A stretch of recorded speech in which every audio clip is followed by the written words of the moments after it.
Every leader needs a vehicle to get to where they're going. Our story is not pain.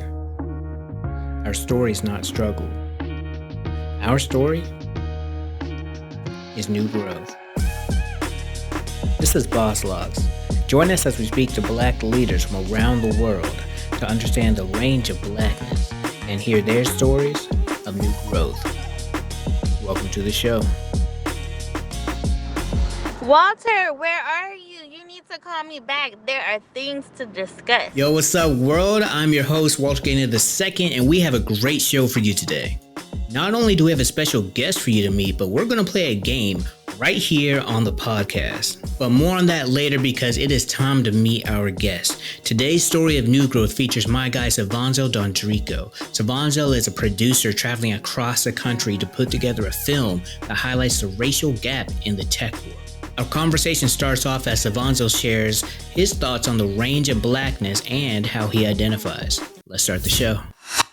To start it all off, I'd like to ask you, knowing there are 8,000 ways to be black, how do you identify? I think for me, I identify as a strong black man that can overcome anything, that there's no obstacles that America offer me that I can't overcome. And then dope parents, like my mom and my dad, both were like, Mr. and Mrs. of their class. And, my mom was a very smart woman. And at a very young age, she knew that she wanted to be successful. And so she, worked for GMAC and she jumped in the real estate game. And so as a young kid, my mom had 6 or 7 houses in the neighborhood that we grew up in and it's in the 80s. She was a real estate agent, but she owned homes in the neighborhood that she rented out. So as a kid, she was forcing me to go paint houses with her. And, I'm like, Mom, I want to go to the park. I don't want to go paint no house. I don't want to do any of that.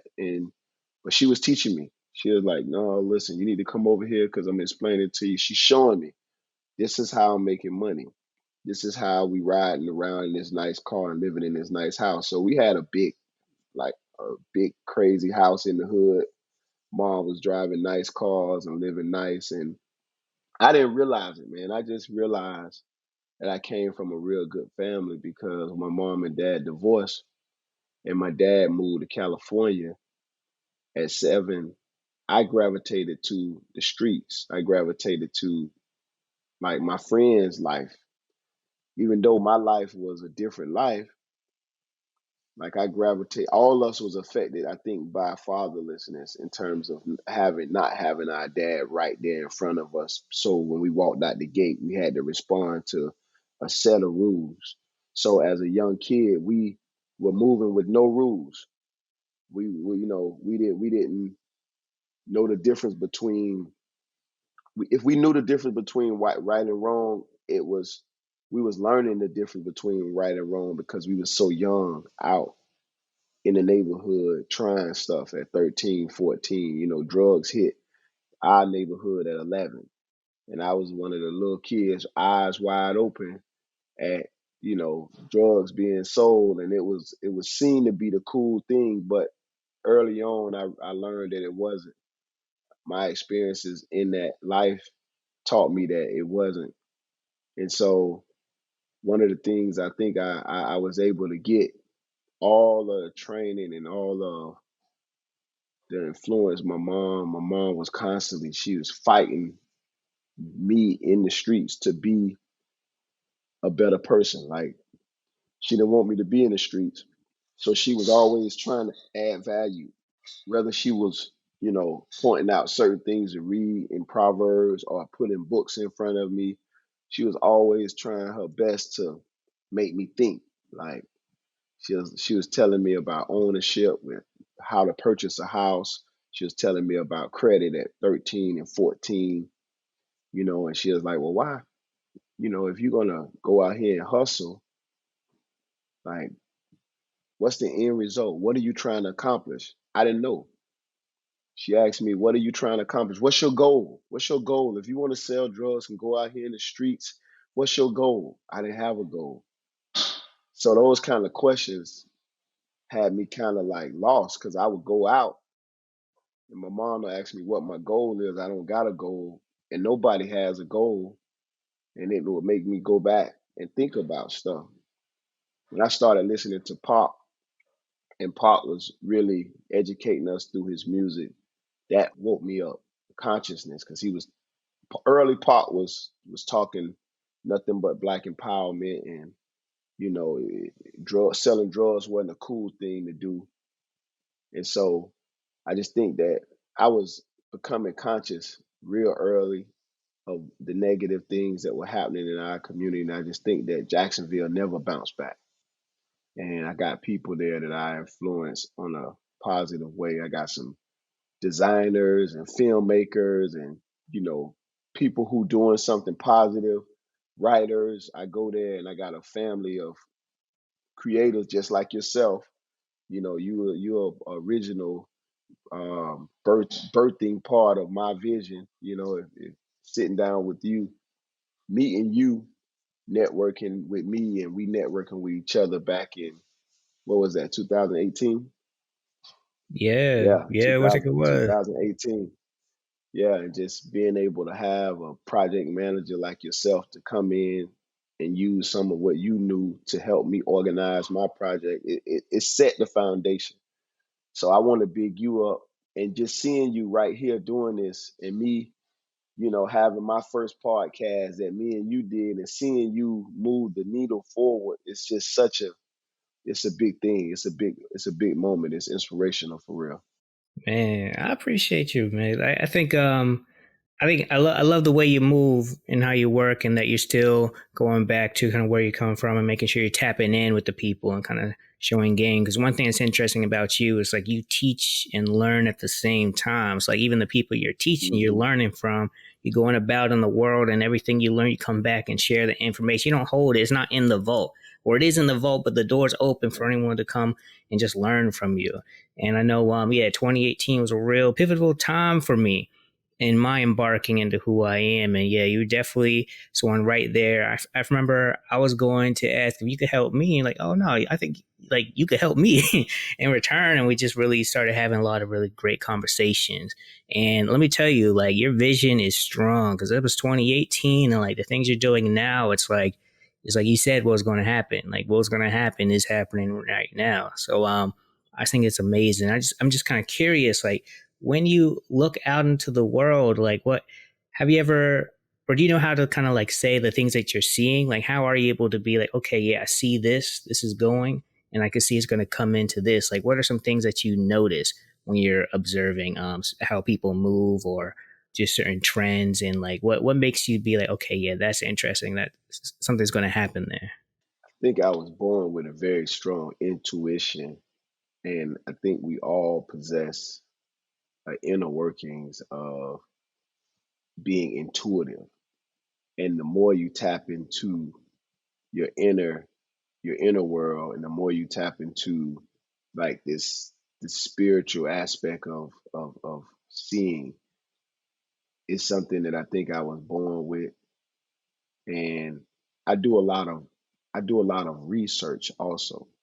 So when investors look at trends, it's because they're watching something. For me, I watch culture, and I watch history kind of repeats itself, and I watch what's going on in the world in a way where I'm looking for what's next. So any clue that I get towards what's next, I get on that. And a lot of times in creating a blueprint for your life, you got to already imagine it. A lot of what I do comes from my imagination. It comes from me already believing something that isn't. Make it real some kind of way, and then work backwards on how you're going to get there. So I packed up my stuff. I left out a week worth of clothes. I found a friend in Atlanta. I asked her, could I put my things in her house till I find a place. She said, cool. So I took everything I had to Atlanta and left it there. I didn't know how I was gonna get there. I just knew that I was gonna live there, and I just kept projecting in my mind. I'm living in Atlanta. I'm moving to Atlanta, and I was just working, planning, and I started thinking about what did I need. And the more you think about the things that you need, you're going to attract them if you just truly believe them. And so that's that intuition, that's that imagination. It's a lot of things that when you read these self help books, they're real. And so, I truly believe in the things that I saw for my life. For me, as a visionary and seeing the future I want, like you got to see the future you want, you got to imagine it as it is. And the difficulties of getting there, that's a part of the journey. Like you got to enjoy the ride. You got to enjoy like some of the things not working out. You got to be okay with any obstacles that you face. And if you're a true visionary, you understand that having a vision doesn't mean that everything is right about it and that you're not going to like run into some things that you may need to change along the way. Like Tech in Black and White being a three-part docu-series, something, a huge endeavor. When COVID hit, I had to shift and make a feature film. I had to shift and make a short film because I couldn't interview all of I had an interview set up with Black Girls Code. I had an interview set up with some Black founders, VCs in Silicon Valley, some VCs in LA. You know, I but I had to pivot. So I pivot because I had the most information in Atlanta. I created Atlanta Black Tech Mecca as a feature film. And so improvising in your vision, understanding that you are fluid and flexible, I think that's the thing for me. Like nothing, I'm not locked into anything. I'm not locked into age. I'm not locked into a perspective or, I'm not locked into a political stance. I'm not locked into a spiritual stance. Like I'm open.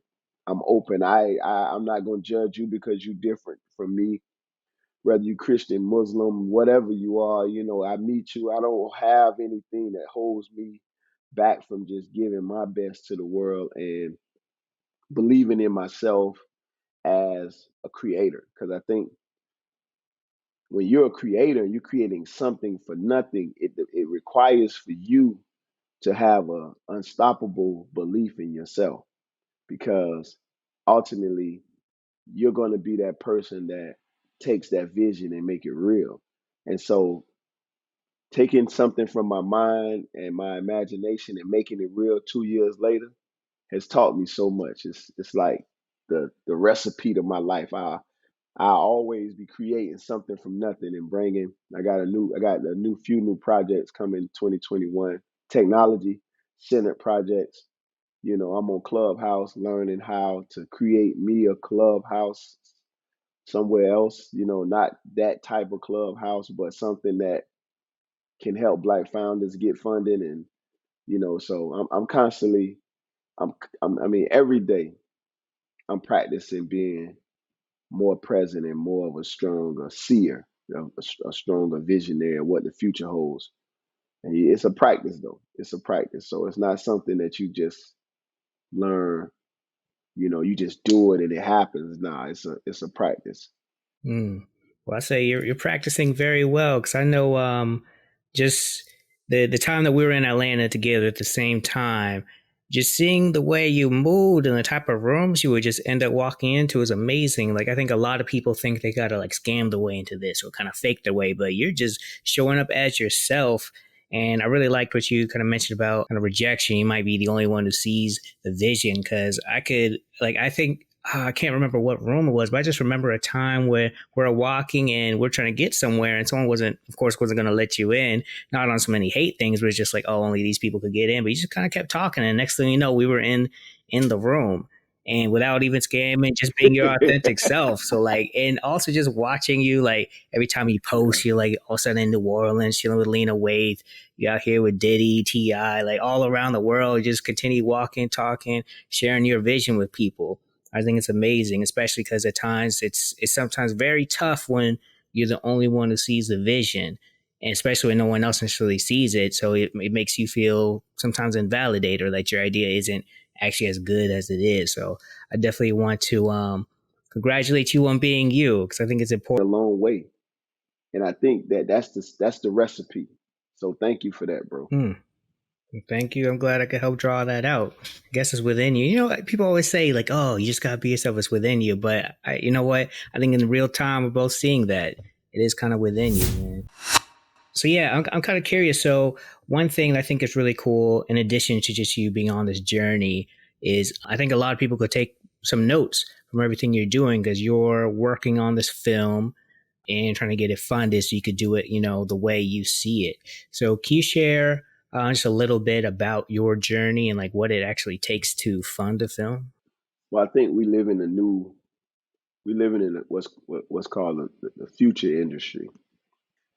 2 years ago, it was totally different in terms of it still was more of a open door policy if you were true to yourself. Like if I can create my own movie now, I can bring my movie to YouTube, I can do my own distribution, I can put my film in Sundance or ABFF or Bronze Lens Film and get some recognition if it's good. It depends on how well you tell a story, who your support is in terms of your team, and now the gatekeepers are losing the power to say no when we're having conversations directly to each other.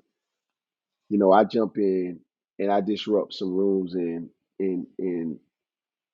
Clubhouse for a reason. And the reason why I do that is because I know that the geniuses or the big thinkers or the people who are creating, on a major scale, they're attracted to the rebels of the world. And so I feel like it's a lot of notes that we got to take from a Tyler Perry. It's a lot of notes we got to take from a Oprah Winfrey. It's a lot of notes that I take from Ava.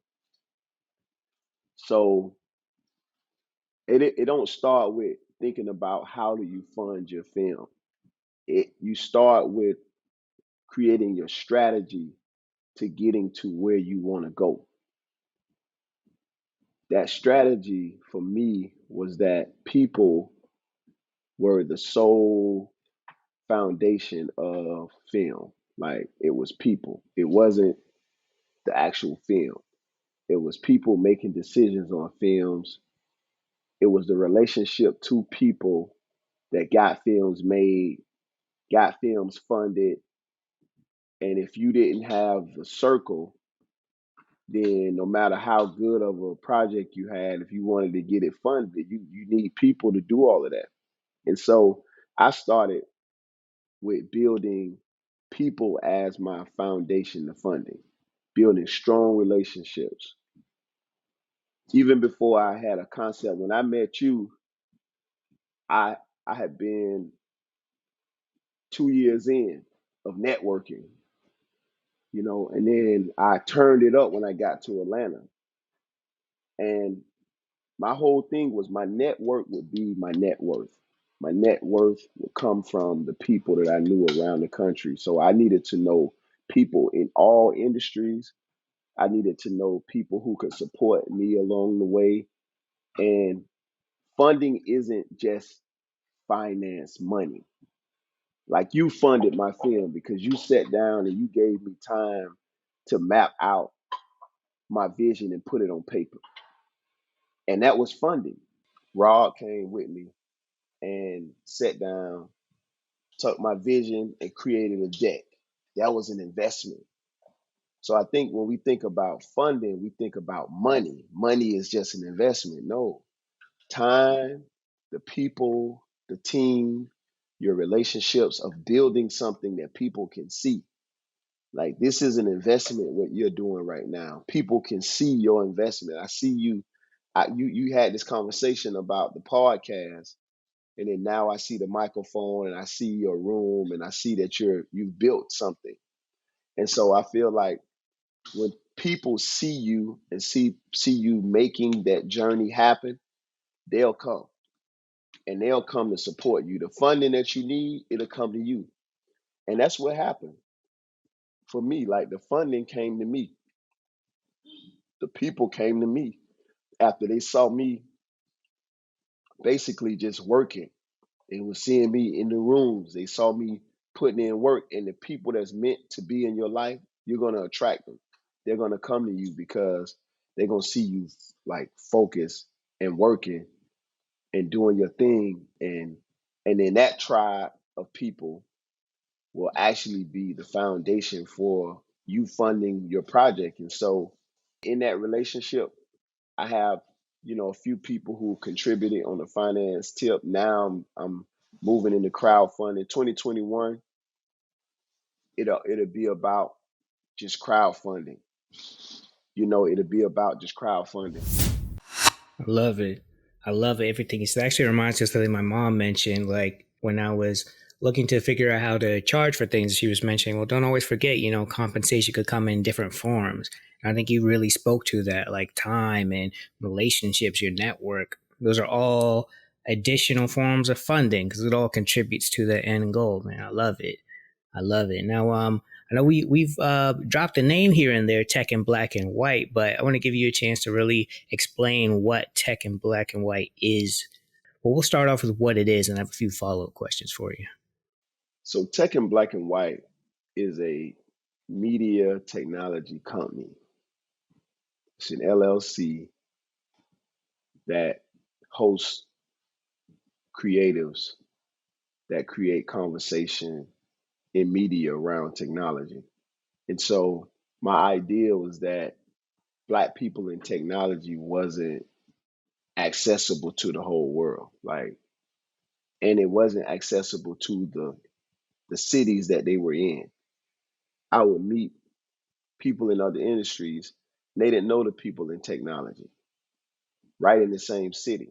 And it wasn't because the people wasn't close enough or they wasn't doing something or they wasn't, on the big screen. It was more of, industries are kind of siloed. The entertainment industry in Atlanta is risen to the top. So when you think of Atlanta, you think of music, you think of Black Hollywood, you think of in Atlanta, you think of reality TV shows because that's what's at the forefront of the industry. So I think for me, I wanted to bring something new to the forefront. I wanted to bring something new to the world where with untold stories. And so Tech in Black and White, it's like thinking about the name. It's when you look at the statistics, it's in black and white, that Black women are not getting as much funding as other women in the tech space, and that we are minorities in tech.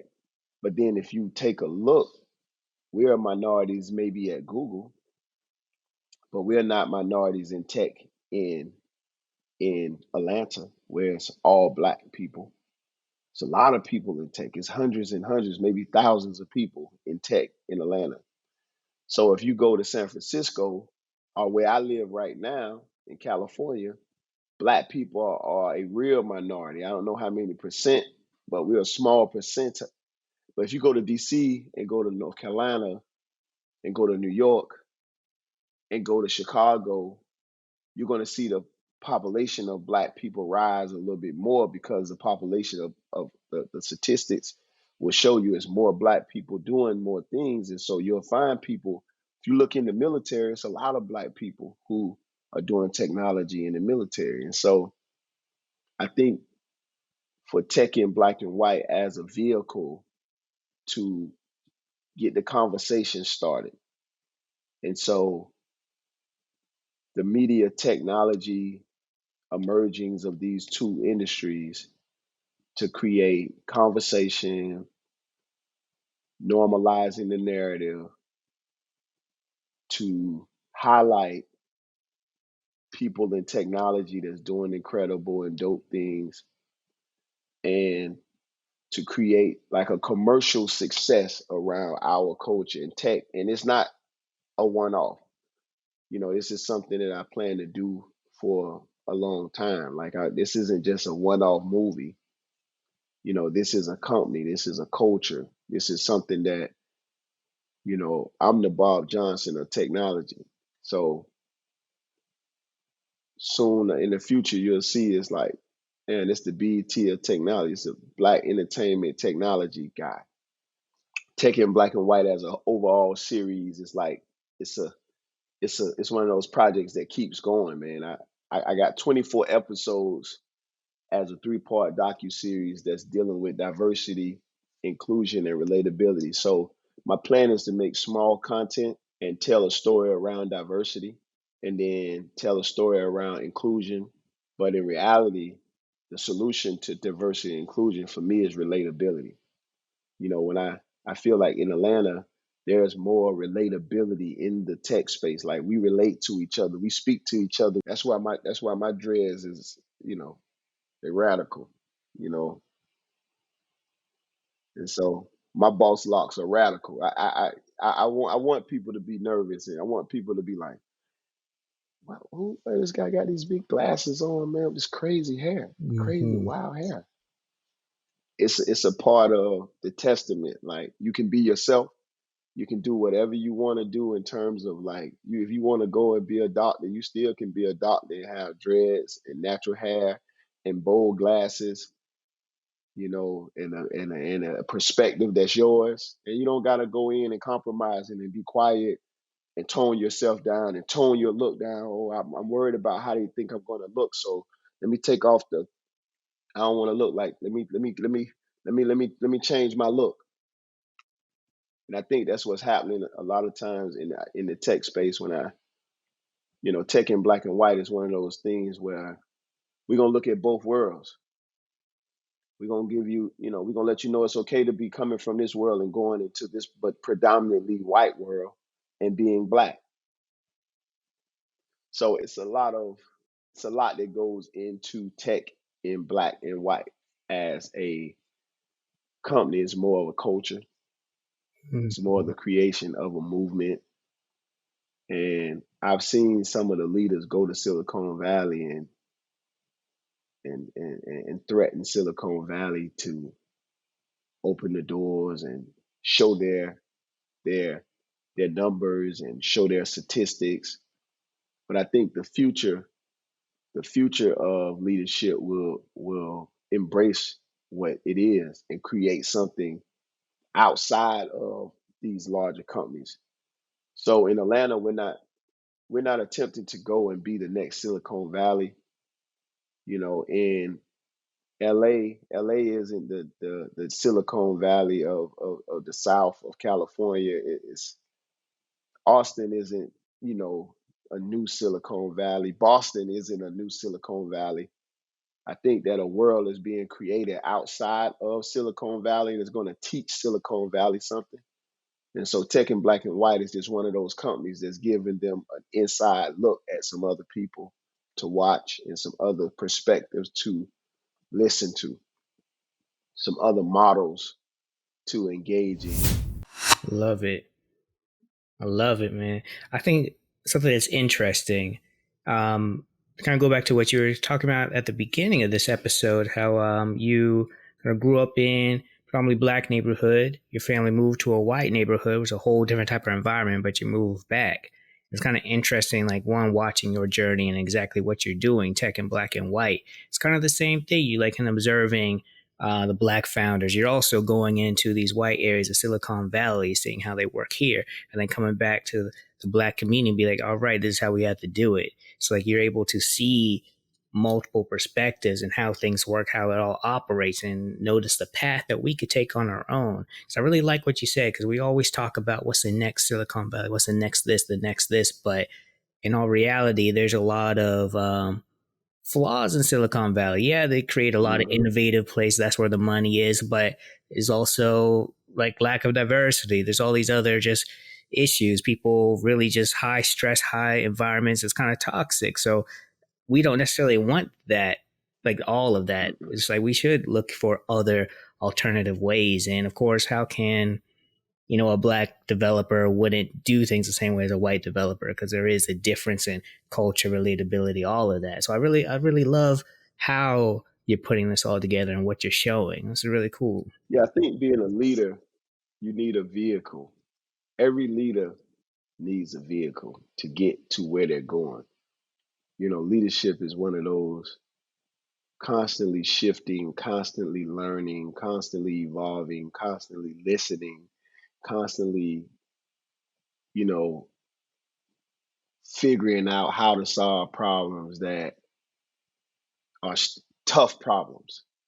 And so diversity and inclusion as a problem is such a tough problem that we've had this conversation that is requiring the whole world to talk about it and think about it. So each person adding a little piece to the puzzle, it complements each other. Each person adding a little piece to the evolution of Black people, it complements the other people who are out here. So it's enough room for us culturally to grow, add value, learn from each other, take that value that we learn from each other and evolve.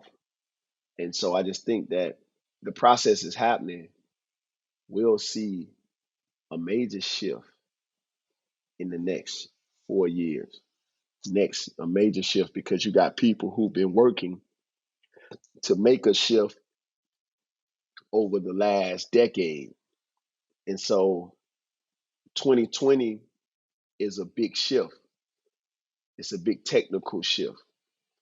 Now people have left out of these companies and had time to conversate with each other and talk about how they feel about the treatment in the Googles of the world and the tech companies of the world. And now they're getting on platforms and listening to each other talk. And it's okay to express. And it's okay to have to feel something and speak out. So we're entering into this technical revolution where you can have a conversation like we are having right now, and other people can listen in and share their thoughts. So what you're seeing happen in Clubhouse, if you keep a person isolated, you can't influence them.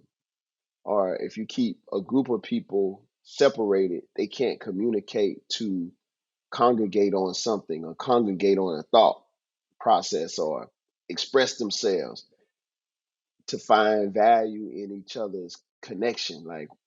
And so when you relate to a person and create value in relating, now you can talk more.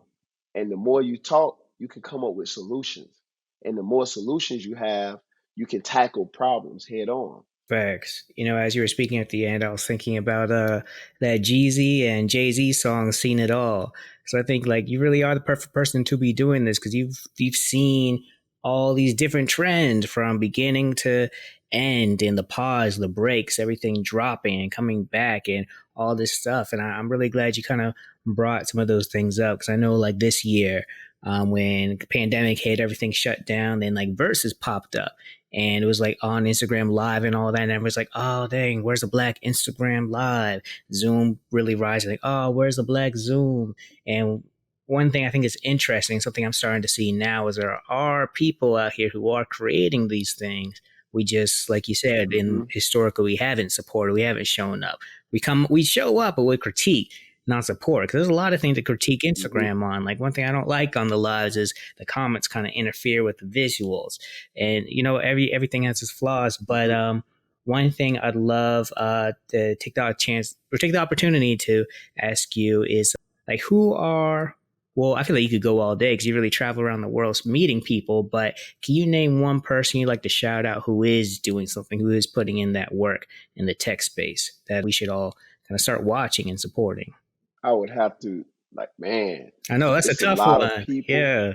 It's a lot of people. It's a lot of people. I mean, I got 50. black tech founders in my phone, 50 to 100 black tech founders in my phone that I know. And I would probably say Roy Scott from Healthy Hip Hop. He has a children's app. It takes the hip hop beat and it's an educational thing for kids. Very, very dope. Check out Healthy Hip Hop. But Roy is he's a epitome of the type of CEO that I like because he come from the struggle. He was a rapper that was performing, gangster rap. And one day him and his son was riding and his son was singing the gangster rap, his rap, and cursing and he looked and it was a wake up moment for him. Like, wow, wait a minute, my son, I'm influencing my son in a negative light. My son is this is my son. I can't.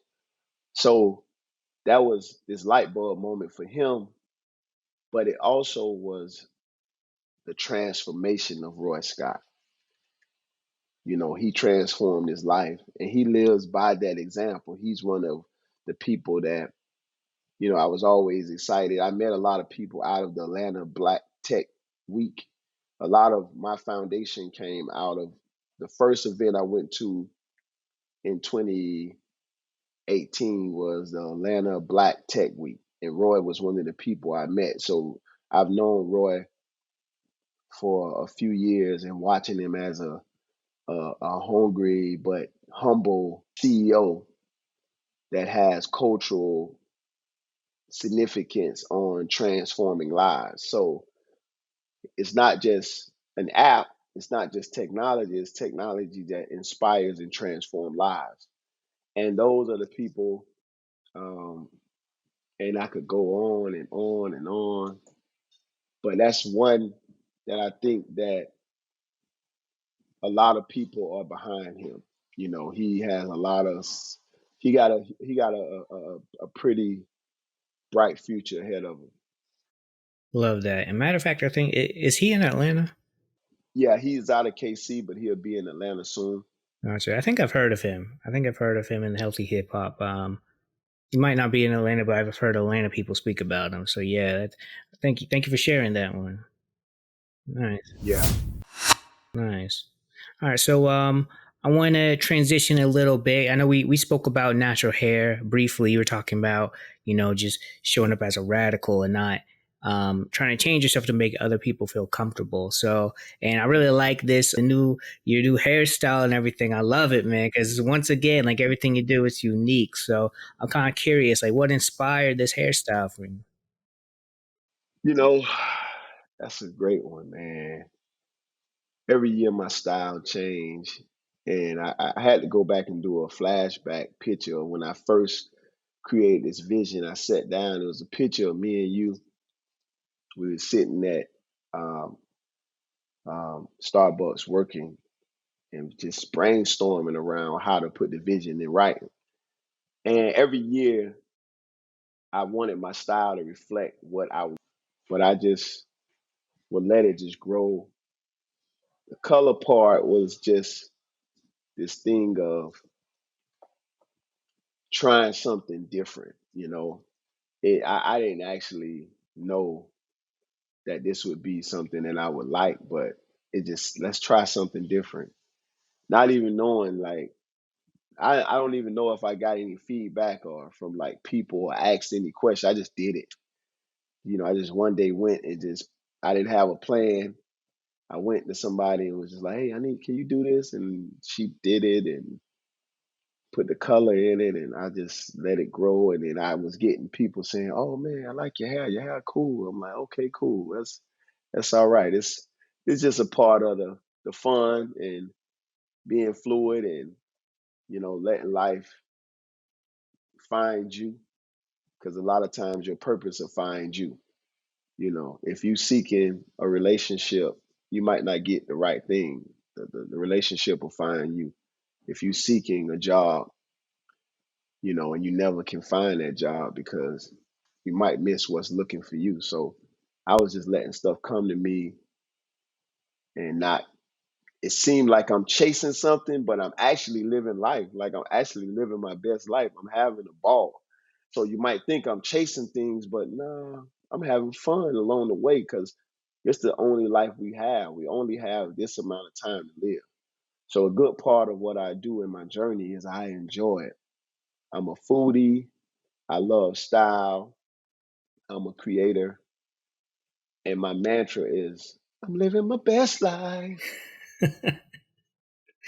I feel it, yo. You need to be on the remix, yo. I feel it, man. Yo, well, I love this, man. So, bro, I feel like we could keep going and we just jam after jam, but I know you got a flight coming up. So I just have two more Yeah, I'm finna questions get for ready to you. get out of here. Yeah. Yeah. So, for starters, where can everyone find you and follow you on this journey? Visionary filmmaker um, on IG, Cvonzell Dondrico on LinkedIn. If if I wasn't a person who wanted to compete, and I think I was listening to 50 Cent newest book, and I'm a crazy book reader. A lot of my books right now I'm reading a book called Black Software, um, a lot of books. So you have to check my page out on Visionary Filmmaker to see some of the books I've posted. But I realized that this fearless approach to being a visionary and creating ideas that could emerge media and technology. So Visionary Filmmaker is my brand around, creating commercials and seeing the future and creating that type of work. But then Cvonzell Dondrico, on LinkedIn, I always wanted to create technology like these other companies. Like I always have been, so I don't do all of it. I don't do Facebook, all of them. I'm moving my next platform would be Twitter because I'm not on Twitter as much. So Twitter is like I'm gonna focus on Twitter, but I had to grow in these social outlets small. I want to create I want to create something that competes with them. So I wasn't so big on, you know, I've seen Mark Zuckerberg in real life. I've seen some of these people and they're just no different to me than me.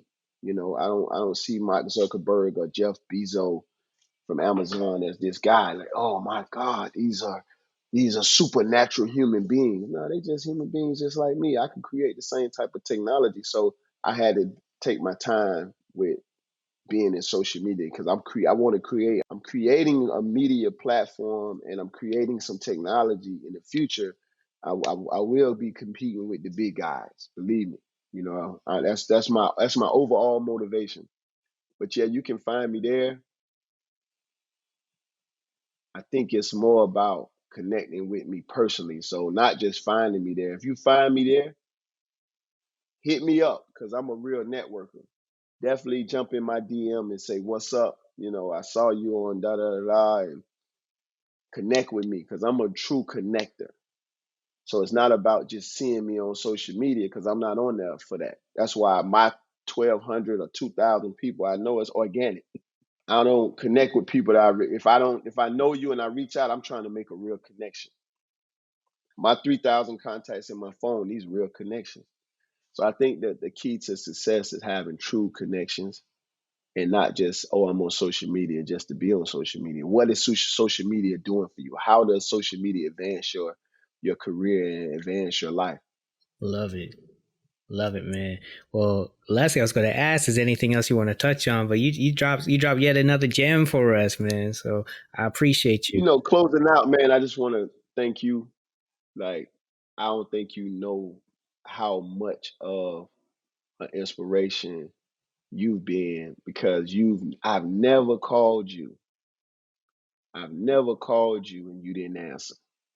I've never asked you, hey, Walt, I need you to come over, man, to the house because I'm working on this. And if you had something going on, you was trying to plan. Oh, I got to do this, but I'll be there later if that's okay.